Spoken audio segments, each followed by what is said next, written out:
Bonjour à toutes et à tous. Alors nous voici arrivés à notre dernier chapitre dans le thème de la cristallographie dédié aux cristaux covalents. Bien. Alors commençons tout d'abord par les généralités, à savoir rappeler que les cristaux covalents sont constitués d'atomes non métalliques.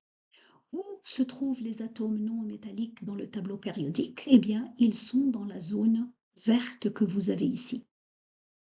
Les atomes en bleu, ce sont les atomes métalliques. En rouge, vous avez la frontière, c'est-à-dire que ces métalloïdes ont des caractéristiques, certaines caractéristiques des métaux et d'autres des non métalliques. Donc, ceux qui vont nous intéresser pour les cristaux covalents se situent ici et nous allons prendre l'exemple particulier du carbone, c'est-à-dire que notre chapitre va s'intéresser au carbone cristal, deux des formes allotropes du carbone que nous allons voir tout de suite. Mais avant ça, j'ai besoin de préciser quelques petites notions pour qu'on puisse après suivre l'histoire de ce carbone. Je vais tout d'abord rappeler ce qu'est un rayon atomique. Donc, vous prenez l'atome du tableau périodique et le rayon atomique, il donne en fait la limite de la présence des électrons. C'est-à-dire qu'au-delà de ce rayon, de ce volume, donc, les électrons ne sont pas présents. La probabilité de présence des électrons est nulle. Bien entendu, la probabilité de présence des électrons est grande, proche du noyau, et elle diminue jusqu'à cette limite qui va définir le rayon atomique. Mais lorsque cet atome va être lié ou va se lier à un autre atome, par exemple le même, par une liaison covalente, qu'est-ce qui s'est passé? Eh bien, il s'est passé le phénomène suivant, c'est-à-dire qu'il va y avoir un partage ou un recouvrement d'orbital atomique, c'est-à-dire un partage d'électrons. Donc chacun va ramener son électron. Et nous allons nous retrouver, vous allez retrouver les électrons de l'un et de l'autre dans un même espace, dans les mêmes orbitales atomiques. Conséquence. La conséquence, c'est que si je définis ce qu'on va appeler la liaison covalente, donc vous avez la longueur de la liaison covalente, et mettons-nous d'accord sur le fait que la longueur de la liaison covalente n'est pas égale à 2 fois les rayons, puisqu'il va y avoir un recouvrement d'orbital atomique. Donc, elle est plus petite que 2 fois le rayon atomique. Nous pouvons donc définir la moitié de cette liaison comme étant le rayon covalent. Quelle est la conséquence de ceci? La conséquence, c'est que lorsque nous allons, comme d'habitude pour nos cristaux, décrire le cristal covalent comme étant des atomes tangents, ce qui est sûr, c'est que je ne vais pas mettre une tangence entre deux atomes avec un rayon atomique. Je ne serai pas tout à fait juste. Par contre, si je considère le rayon covalent, donc plus petit, avec un autre atome de rayon covalent, je peux parler de tangence. Bien. Maintenant, pour les atomes non métalliques, il peut tout à fait y avoir un autre type d'interaction. Elles sont dues à quoi ces interactions? Elles sont dues au fait que les électrons bougent, ils sont mobiles, ce qui fait qu'ils vont créer, à cause de leur mouvement, des différences de charge, donc positives, négatives, temporaires, donc des interactions électrostatiques faibles. Ces interactions électrostatiques faibles vont induire les liaisons ou plutôt les interactions de Van der Waals. Et nous pouvons donc définir la longueur de l'interaction de Van der Waals qui est, vous le remarquez, plus plus grande que 2 fois le rayon atomique. Ce sont des interactions faibles, donc de longueur un peu plus grande. Comme nous l'avons fait pour la liaison covalente, si je divise cette longueur par 2, je peux définir ce qu'on va appeler le rayon de Van der Waals. Donc, quand je veux expliquer ou bien quand je veux dessiner un cristal dont les atomes sont liés par des liaisons ou des interactions de Van der Waals, eh bien, j'ai tout intérêt à prendre le rayon de Van der Waals et dire que la longueur de cette liaison est égale à 2 fois le rayon de Van der Waals. Nous allons donc avoir besoin de ces deux notions et nous allons y venir tout de suite. Avant, donc, nous allons un petit peu regarder le carbone qui va nous intéresser. Donc, je le rappelle, encore une fois, pour les cristaux covalents, vous avez au programme les cristaux qui cristallisent comme le carbone. Alors, le carbone, je vous rappelle qu'il a 4 électrons de valence. Il en a 6 au total, 4 électrons de valence. Si vous regardez la position de ces électrons dans les cases quantiques, vous remarquez qu'ils n'ont pas la même énergie, c'est-à-dire un électron px n'a pas la même énergie qu'un électron py, n'a pas la même énergie que les électrons en s, n'a pas la même énergie, c'est-à-dire que lorsqu'ils vont être engagés dans des liaisons, les liaisons sont un peu différentes quand même. Mais nous savons que le carbone est capable de se lier, par exemple, 4 hydrogènes pour le méthane. Le carbone peut tout à fait établir liaisons identiques. Comment cela se fait-il? Eh bien, nous pouvons expliquer le fait que le carbone peut se lier de manière équivalente à 4 autres hydrogènes, par exemple. Ce n'est qu'un exemple, le méthane. Hein, ce n'est pas du tout l'objet de notre cristal. Hein, mais parce que le méthane, vous le connaissez. Vous savez que CH4 existe. Donc C se lie à 4 hydrogènes de la même manière. Comment est-ce qu'on peut expliquer ça? Eh bien, nous pouvons l'expliquer par le fait que ces orbitales ou ces cases quantiques, on va dire, sont exactement les mêmes et contiennent exactement le même nombre et le même type d'électrons.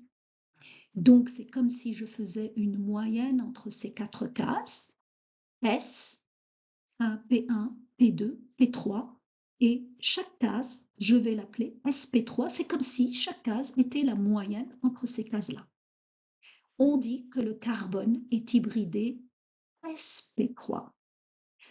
Vous avez donc devant vous 4 électrons qui peuvent être engagés dans 4 liaisons covalentes de même nature, de même force.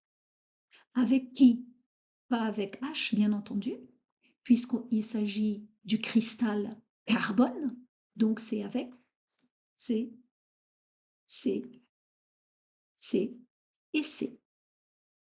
Donc notre carbone ici en blanc va pouvoir se lier avec 4 carbones en jaune par 4 liaisons covalentes identiques.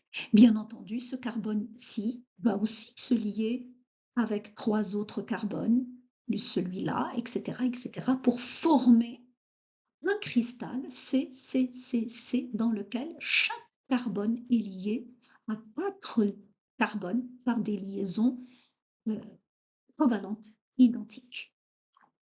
Et ça va nous donner le carbone diamant. Donc, le carbone diamant, c'est quoi? Chaque carbone est lié à 4 liaisons avec d'autres carbones, celui-là aussi, bien sûr, celui-là, etc. C'est-à-dire que vous aurez une configuration, bien sûr, donnée, que vous connaissez très bien, une configuration à ce 3 d'un tétraèdre. Nous allons y revenir.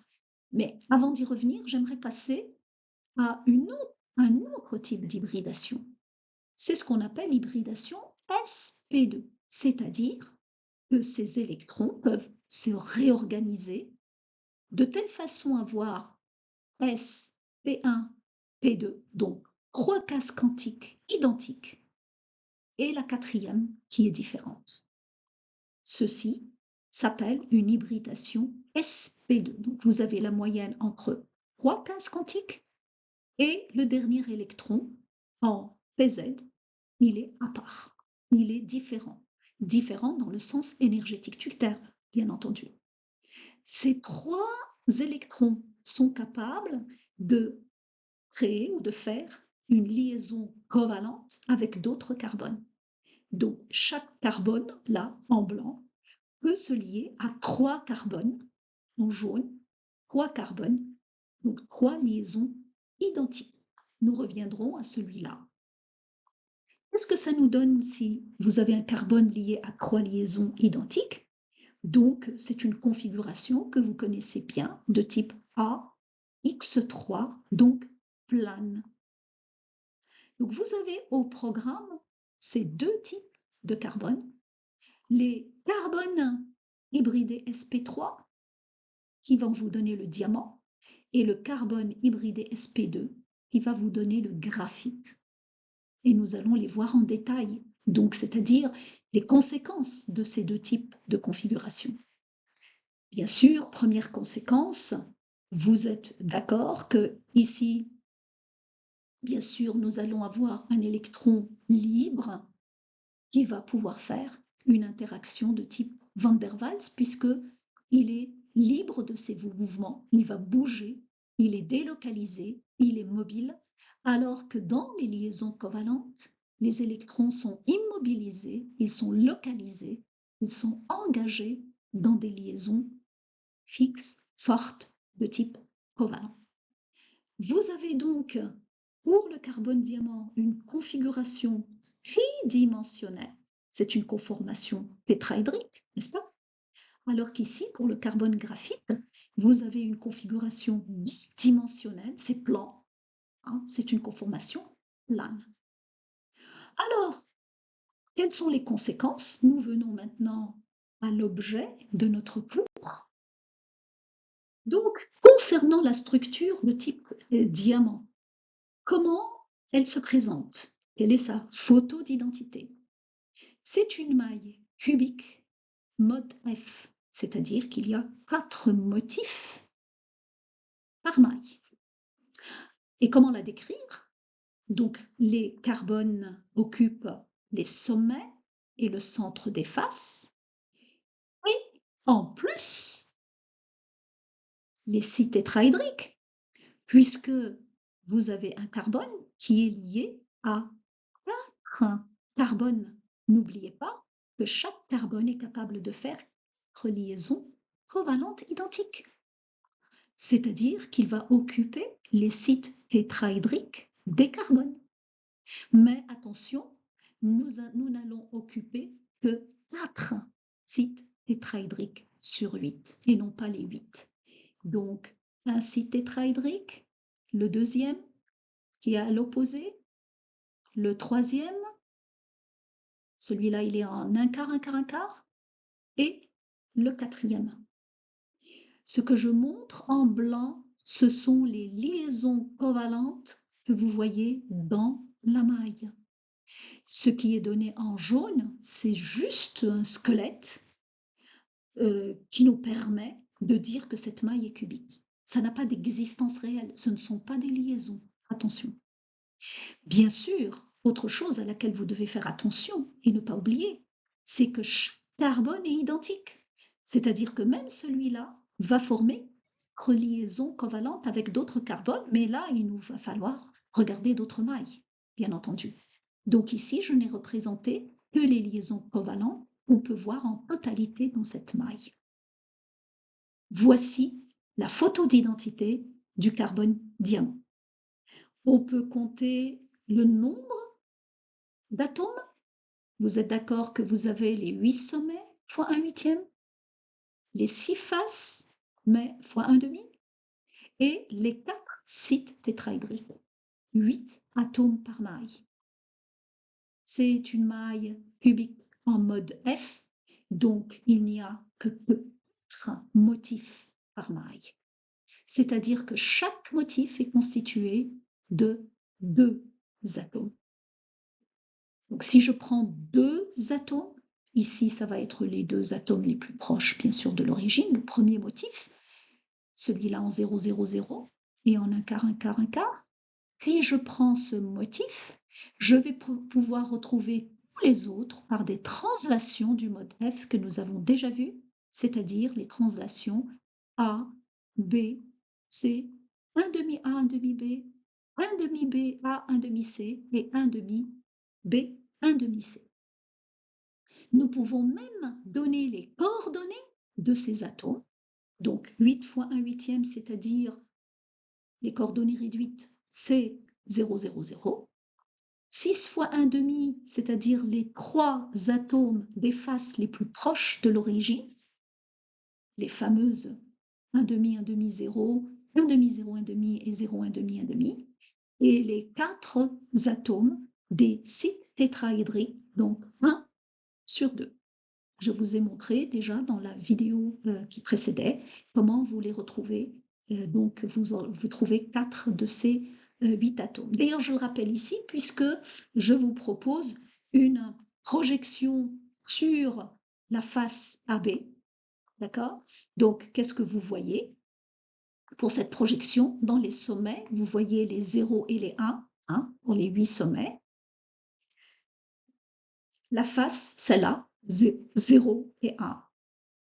Les faces latérales, celui-là par exemple, vous le voyez ici, il est en 1 demi, hein, celui-là qui est en 1 demi, 1 demi. Et puis les 4 sites tétra, donc vous voyez, vous commencez par un quart et vous y êtes le plus proche de l'origine. Hein. 3 quarts, 1 quart, 3 quarts par alternance. C'est comme ça que vous pouvez les trouver tous les 3 en lisant correctement votre projection, vous ne vous tromperez pas. Et la coordination du carbone? Ah, bien entendu, normalement, vous devriez me répondre ah, puisque chaque carbone est lié à 4 carbones. Chaque carbone occupe les sites tétraédriques des autres carbones. 4. Nous pouvons calculer sa compacité. Est-ce que c'est une maille compacte ou pas?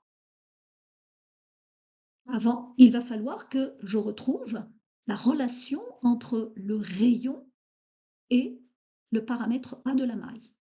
Donc n'oubliez pas que la distance CC, c'est la longueur de la liaison covalente, n'est-ce pas? Eh bien, normalement, elle est égale si je considère qu'il y a tangence entre les rayons, mais attention, la tangence, c'est entre les rayons covalents, pas les rayons atomiques.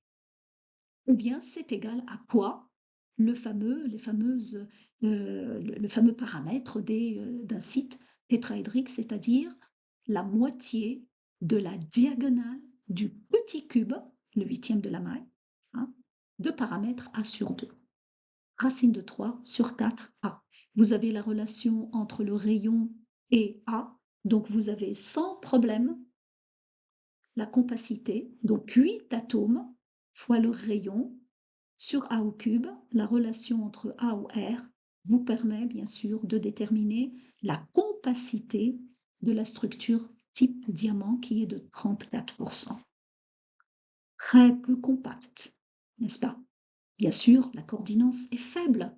Si je compare aux cristaux métalliques pour lesquels la coordinance est de 12, vous comprenez très bien qu'une maille cubique face centrée d'un métallique, sans remplir les sites tétraédriques, hein, juste une maille cubique face centrée, a une compacité de 74% parce que chaque carbone est entouré, hein, est tangent à 12 carbones, ici que 4. Donc on explique très bien la compacité. Vous avez devant vous la carte d'identité du carbone type diamant et nous allons pouvoir en déduire et comprendre pourquoi le diamant a ces caractéristiques particulières, c'est-à-dire les trois que vous devez connaître. Le carbone diamant est transparent. Pourquoi est-ce qu'il est transparent? Parce que celui qui absorbe la lumière, et donc si la lumière est absorbée, on ne voit rien.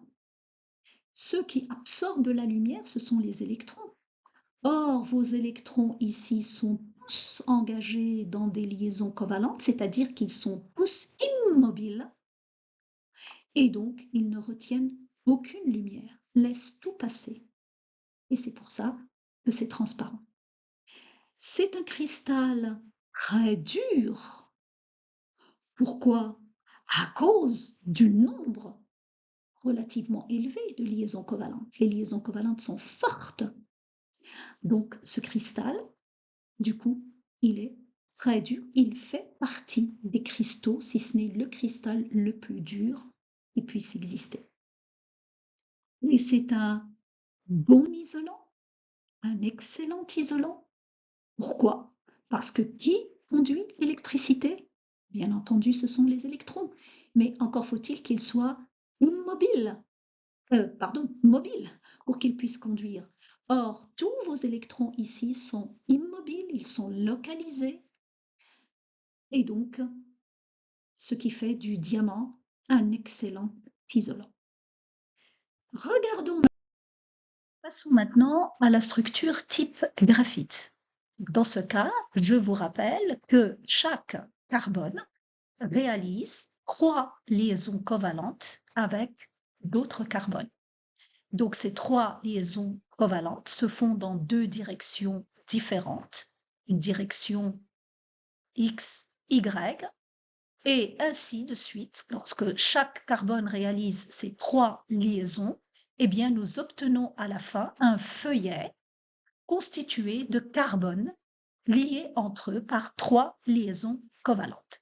Les électrons ici sont localisés, c'est-à-dire qu'ils bougent ou ils se situent entre deux carbones adjacents. Alors, il en est de même pour un deuxième feuillet et un troisième feuillet. Et qu'est-ce qui fait que ces feuillets sont quelque part liés entre eux par des liaisons faibles? Il est vrai, mais ils sont quand même liés entre eux par quoi? Eh bien, et à cause de quoi? Eh bien, à cause des quatrièmes électrons délocalisés. Vous rappelez-vous que pour chaque carbone est capable de faire 4 liaisons. Donc, dans ce cas de la structure type graphique, nous avons 3 liaisons covalentes et chaque carbone, possède donc un électron délocalisé qui, lui, donc, va être mobile au sein d'un même feuillet. Donc, le fait qu'il y ait des électrons mobiles sur les mêmes feuillets, ces déplacements d'électrons mobiles, c'est eux qui sont responsables de la liaison donc dite de Van der Waals entre 2 feuillets. C'est une liaison et c'est une interaction faible entre feuillets, alors que les interactions sont fortes au sein d'un même feuillet. Alors, si de la structure tridimensionnelle que vous êtes en train de voir ici, je relève la plus petite structure tridimensionnelle répétitive, ce qu'on va appeler la maille, eh bien, voilà ce que j'obtiens. Voici la maille obtenue, c'est-à-dire que si je relie entre eux les carbones pour obtenir la plus petite structure tridimensionnelle répétitive. Qu'est-ce que vous remarquez? Eh bien, vous remarquez que c'est une maille hexagonale. A égale à B, il y a 90 degrés entre eux, différent de C. Donc, voici votre maille hexagonale type graphite. Étudions-la maintenant de plus près. Vous remarquerez la position des carbones dans les sommets. Nous avons des carbones sur les 4 arêtes et vous avez des carbones sur les bases supérieures et inférieures et un carbone à l'intérieur qui est situé bien sûr de manière décalée par rapport à ces 2 carbones de base. Alors nous allons voir ceci de plus Bien, étudions donc cette maille de plus près. Nous allons commencer comme d'habitude par le nombre d'atomes par maille. Alors, nous avons les 8 atomes des sommets, fois 1/8, plus les 2 atomes des bases, fois 1/2, plus les 4 atomes des arêtes, fois 1/4, et l'atome qui est à l'intérieur de la maille, plus 1. Ça nous fait 4 atomes par maille. Mais comme le système hexagonal ne possède qu'un seul mode, qui est le mode, donc il n'y a qu'un seul motif par maille, et ce motif est constitué de 4 atomes. Donnons les coordonnées de ces 4 atomes. Bien sûr, pour les sommets, c'est 0, 0, 0. Pour les bases, les coordonnées réduites est donné pour l'atome le plus proche de l'origine, celui-là. Donc c'est 1/3, 2/3, 0, parce que rappelez-vous que ce losange, quand on le divise par 2, on l'a vu ça pour les métalliques, hein, l'hexagonal compact. Donc quand on le divise par 2, nous obtenons un triangle équilatéral. D'accord? Donc celui-là, il est en 1/3 A, 2/3 B. Mais vous pouvez tout à fait, bien sûr, prendre celui qui est ici, c'est-à-dire choisir plutôt ce côté-ci, ça vous fait 2/3, 1/3, il n'y a pas de souci. Donc si vous mettez votre atome de ce côté-ci, en haut, c'est la même chose. Par contre, celui qui est à l'intérieur va être de l'autre côté. D'accord? Alors, pour l'atome qui représente l'arête, donc c'est celui-là, ça va être du 0, 0, 1/2, donc le plus proche de l'origine. Et enfin, pour l'atome de l'intérieur, à l'intérieur de la maille, si pour les atomes de base, vous avez mis 1/3, 2/3, bien sûr, celui qui est à l'intérieur va être en 2/3, 1/3 et 1/2C. Alors, en regardant la projection de cette maille sur le plan AB, nous retrouvons tous les atomes, donc la projection de la maille et de son contenu. Donc, pour ici les sommets de notre losange, à chaque fois, vous avez 3 atomes qui sont celui qui est en 0C, en 1/2C et en 1C. Donc 0, 1/2, 1. Ensuite, vous avez 2 de ce côté-ci, donc il s'agit de ceux-là, ceux qui sont sur la base, donc en 0 et 1. Et celui qui est à l'intérieur, il est de l'autre côté, d'accord? Et il est en 1/2C. Alors, la coordinance, elle est de 3. Vous êtes d'accord? Chaque carbone, ses plus proches voisins, ce sont les carbones avec qui il réalise des liaisons covalentes, donc 3. Nous pouvons aussi déterminer la distance entre 2 carbones selon un feuillet. Donc cette distance est égale à 2 fois le rayon de covalence, puisqu'il y a une liaison covalente ici, et elle est donnée par racine de 3 sur 3a. Bien sûr, je vous rappelle qu'il s'agit d'un triangle équilatéral. Mais nous avons aussi une distance CC interfeuillet, qui est beaucoup plus grande et qui est égale à 1/2 de C. Et en fait, c'est 2 fois le rayon, mais attention, c'est ce qu'on appelle un rayon de Van der Waals. Ce n'est pas le rayon covalent. Donc, la distance interfeuillet représente la liaison, voilà, l'interaction de Van der Waals. On peut l'assimiler, bien sûr, à 2 fois le rayon de Van der Waals si on vous donne ce rayon de Van der Waals. Donc, vous pouvez tout à fait calculer, en déduire C. Donc, cela nous permet de calculer la compacité. Donc, vous avez 4 sphères avec le rayon atomique du carbone, ou bien on vous donne le rayon covalent du carbone. Puissance 3 sur le volume de la maille. Le volume de la maille, comme d'habitude pour un hexagonal, c'est A carré fois C fois sinus 120 degrés. Pour le carbone graphite, ça donne 0,18, donc 18%. C'est pour le carbone graphite, c'est-à-dire que si vous avez, par exemple, une maille de silicium qui cristallise comme le carbone graphite, elle n'aura pas elle n'aura pas une compacité pardon, de 18%. Cela dépend du rayon du silicium. D'accord? Donc ce n'est pas, attention, ce n'est pas comme les hexagonales compactes du métallique où on pouvait simplifier les rayons en haut et en bas. Ce n'est pas ici le cas. Voilà. Alors, Cela nous donne, pour les structures type graphite, les mêmes caractéristiques pour toutes les mailles, tous les cristaux qui cristallisent comme le carbone graphite. Ça nous donne des cristaux opaques. Pourquoi? Parce que quand il y a des rayons lumineux qui s'abattent sur ce type de cristal, vous avez les fameux électrons délocalisés qui absorbent ces rayons lumineux. C'est ce qui nous donne donc cette couleur noire. Ils sont mous, contrairement à la dureté du carbone graphite, à cause de ces liaisons de Van der Waals qui le fragilisent. Et ce sont d'assez bons conducteurs électriques, bien entendu à ne pas comparer avec les cristaux métalliques, mais ils sont conducteurs selon juste un plan, c'est-à-dire qui conduit ici, ce sont les électrons mobiles. Or, les électrons sont mobiles selon les plans. Donc, ils conduisent selon les plans A, B ou bien X, Y.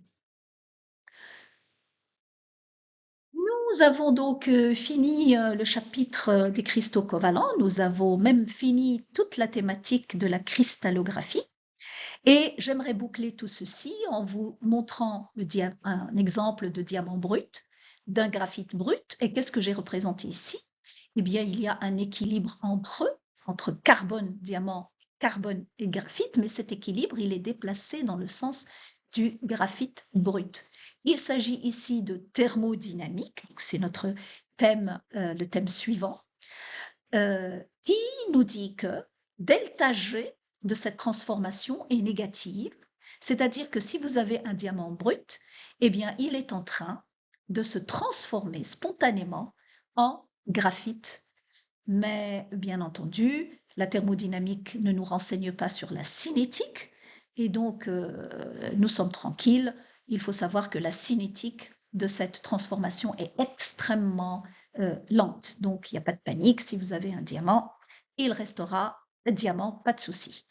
Voilà, j'en ai fini avec ce thème cristallographie. J'espère que ça a été clair pour vous. En tout cas, j'attends vos retours dans le cas contraire. Au revoir.